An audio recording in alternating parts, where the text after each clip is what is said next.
Today it is Jerusalem Day, a historic event. 50 years from 1967,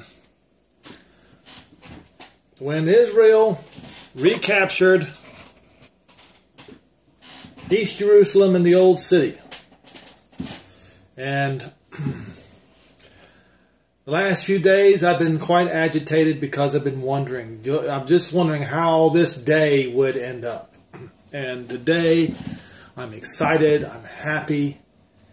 And the reason why I am is because now the leaders of Israel are finally standing up and being men and saying that Jerusalem will never be divided again. It will always be the undivided eternal capital of Israel.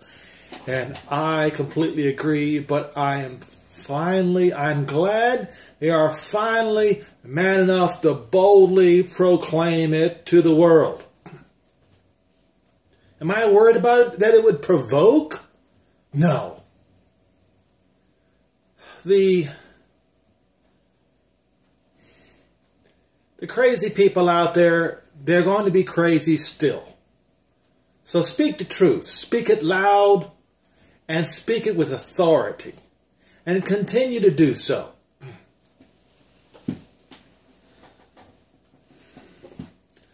Today, I went over with my dad a particular passage in Matthew, Matthew 13, and we were going over the parable of the net, and then right after that, and my dad says, right after it's very complicated, Henry. So I said I was going to read it, and Yeshua said, "Have you understand these things?" in verse 51. They said unto him, "Yes, Lord." Then he said unto them, "Therefore, every scribe which is instructed unto the kingdom of heaven is like unto a man that is a householder which brings forth out of his treasure things new and things old." And it suddenly hit me. Not the New Testament and the Old Testament, no. See, I've said before, I disagree with the way that is labeled. The prophets and the apostles. The apostles and the prophets, they agree. They spoke the same thing.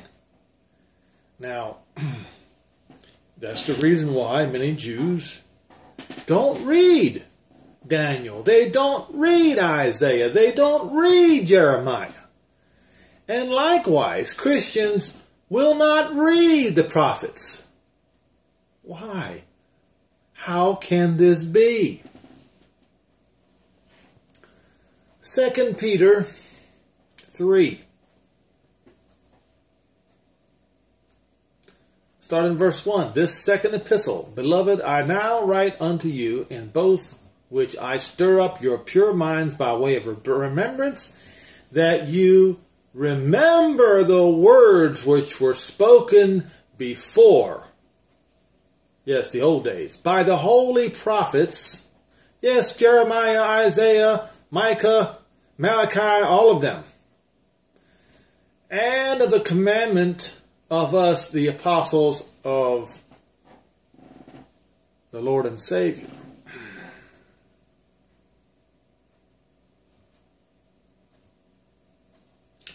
And when you read the rest of chapter 3, you realize that he's talking about the day of Jehovah's wrath. And when you go back to Matthew 13, this entire chapter is about the day of Jehovah's wrath, when he is going to separate the wicked from the righteous, and he's going to bring all Israel back home. See, both the apostles and the prophets spoke of Israel's regathering, spoke of this new covenant that Jehovah was going to have with Israel, the house of Israel and the house of Judah. Hebrews 12, I believe it is a classic example. Maybe it's not, okay, maybe it's not Hebrews 12. Let's do this. We'll do a search.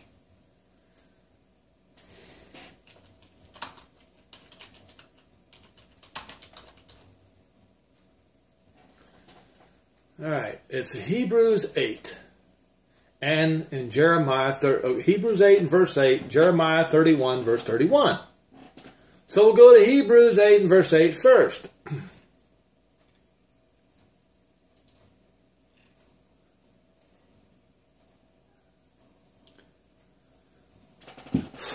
For if finding fault with them, he said, Behold, the days come, saith Jehovah, when I will make a new covenant with the house of Israel and with the house of Judah.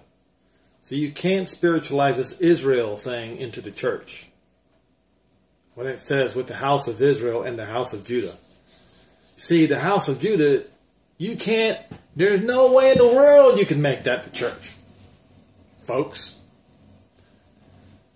Verse 9, not according to the covenant that I made with their fathers in the day when I took them out by the hand to lead them out of the land of Egypt, because they continued not in my covenant, and I regarded them not, says Jehovah. For this is the covenant that I will make with the house of Israel and with the house of Judah. In those days, says Jehovah, I will put my laws in their mind and write them in their hearts, and I will be to them an Elohim, and they shall be to me a people. And they shall not teach every man his neighbor and every man his brother, saying, Know Jehovah, for all shall know me from the least to the greatest. For I will be merciful to their unrighteousness, and their sins and their iniquities will I remember no more. Jeremiah 31:31.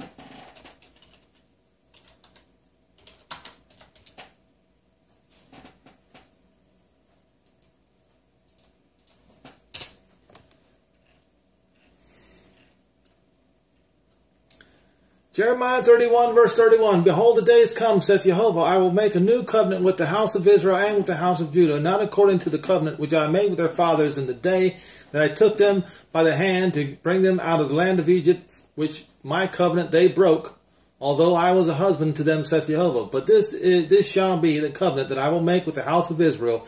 In those days, says Jehovah, I will put my law into their inward parts and write it in their hearts, and will be to them their Elohim, and they shall be my people, and they shall teach no more every man his neighbor and every man his brother, saying, Know Jehovah, for they shall all know me from the least unto the greatest of them, saith Jehovah, for I will forgive their iniquity, and I will remember their sins no more.